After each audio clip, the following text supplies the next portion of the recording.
नमस्कार, जन भावना टाइम्स में आपका स्वागत है। मैं हूं गार्गी। हमारे साथ है यूपीएससी टॉपर यानी कि दीक्षा जोशी। दीक्षा, आपका बहुत बहुत स्वागत है। Thank you so much. सबसे पहले आपसे ये जानना चाहेंगे आपको कैसा फील हो रहा है?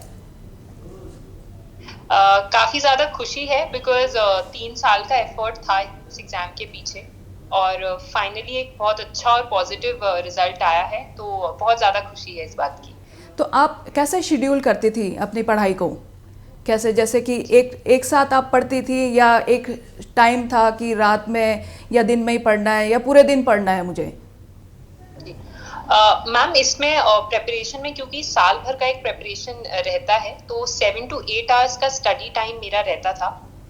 उस 7 to 8 आवर्स को मैं जनरली ऐसे स्लॉट्स में डिवाइड करती थी। सो मॉर्निंग 7 to 8 o'clock के अराउंड मैं स्टार्ट करती थी एंड 11 o'clock तक एक शिफ्ट होता था। फिर उसके बाद एक लंच का ब्रेक एंड एक क्विक नैप।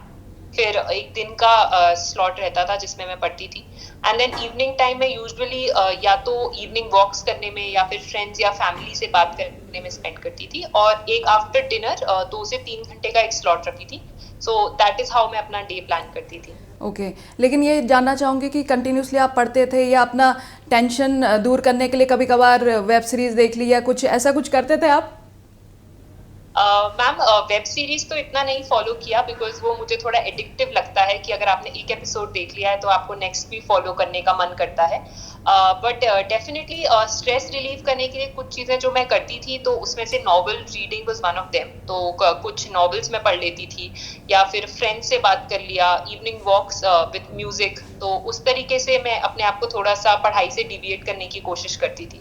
दीक्षा, आपकी हॉबीज़ क्या है? पढ़ाई के अलावा आपकी हॉबीज़ क्या है? पढ़ाई तो आपकी है ही टॉप में, वो हम सब ने देख ली, वो आपने हमें गर्वान्वित महसूस करा दिया, है ना? उसके अलावा कौन सी हॉबीज़ है आपकी? जी मैम, मैं एपन पेंटिंग करना पसंद करती हूँ। सो डिफरेंट ऑब्जेक्ट्स पे मुझे वो पेंट करना पसंद है। उसके अलावा मैं नॉवेल्स पढ़ती हूँ and I also like listening to जो भी रिसेंट लेटेस्ट बॉलीवुड म्यूजिक है, तो उसको मैं डेफिनेटली फ्रीक्वेंटली ही सुनती हूँ। So these are the hobbies that I have. Parents के कैसे रिएक्शन आए? जैसे आपने बताया, तो उनके क्या रिएक्शन थे? मैम, काफी ज्यादा खुश थे बिकॉज 3 साल का एफर्ट आई थिंक मेरा अकेले का नहीं है, उनका भी है। बिकॉज बहुत ज्यादा इमोशनल सपोर्ट चाहिए होता है इस एग्जाम के लिए, एक एटमॉस्फेयर क्रिएट करना। तो उन भी एक एफर्ट था जो आया है। तो जी दीक्षा, दीक्षा आपसे ये जानना चाहेंगे कि आपके फ्रेंड्स कितने खुश हैं और क्या चाहते हैं कि वो भी ऐसा ही करें, और प्लस ये भी जानना चाहेंगे कि ये कौन सा अटेम्प्ट था आपका? मैम, मेरा थर्ड अटेम्प्ट था यूपीएससी में। पिछले 2 अटेम्प्ट्स में मेरा प्रीलिम्स नहीं क्लियर हुआ था। सो ये फर्स्ट टाइम था कि prelims and then mains and interview तीनों ही स्टेजेस क्लियर हुए। फ्रेंड्स मेरे काफी ज्यादा खुश हैं बिकॉज ऑब्वियसली हम लोग साथ में ही बड़े हुए हैं, तो एक अपने साथ वाले किसी ऐसे को कुछ अचीव कर। Due to some technical glitch I think वो बात नहीं हो पाई। आपसे ये जानना चाहूँगी कि जो फ्रेंड्स और उनका क्या रिएक्शन था, और जो अटेम्प्ट आपने बोला है कि आपका ये तीसरा अटेम्प्ट था, तो कैसे आपने आपको फिर से प्रिपरेशन के लिए तैयार किया कि सेकंड अटेम्प्ट नहीं हुआ, फर्स्ट अटेम्प्ट नहीं हुआ, थर्ड अटेम्प्ट में मुझे करना ही है? जी मैम, थर्ड अटेम्प्ट था मेरा। तो फर्स्ट अटेम्प्ट में तो प्रिपरेशन इतनी ज़्यादा नहीं थी बिकॉज इंटर्नशिप के साथ ही मैंने अटेम्प्ट दिया था, तो उस अटेम्प्ट में तो ऑब्वियस था कि शायद नहीं क्लियर होगा। बट सेकेंड अटेम्प्ट मैंने काफ़ी ज़्यादा प्रिपेयर करके दिया था, अपनी तरफ से बहुत ज़्यादा हार्ड वर्क किया था, बट अनफॉर्चुनेटली वो नहीं क्लियर हुआ। तो एक तरीके का डीमोटिवेशन, एक डिजेक्शन डेफिनेटली था उस टाइम पे।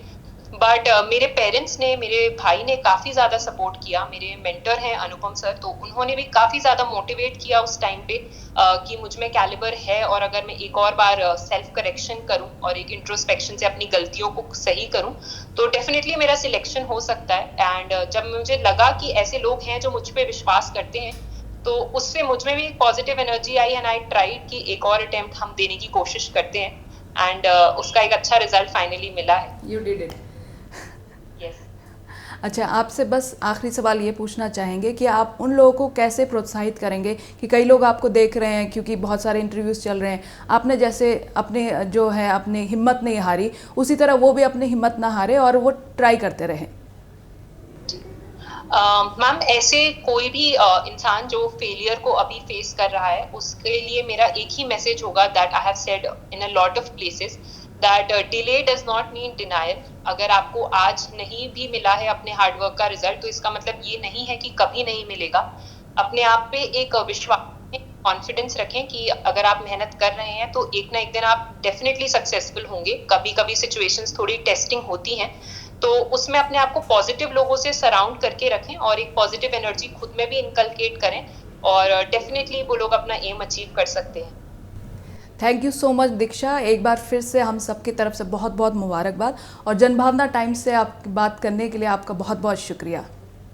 Thank you so much.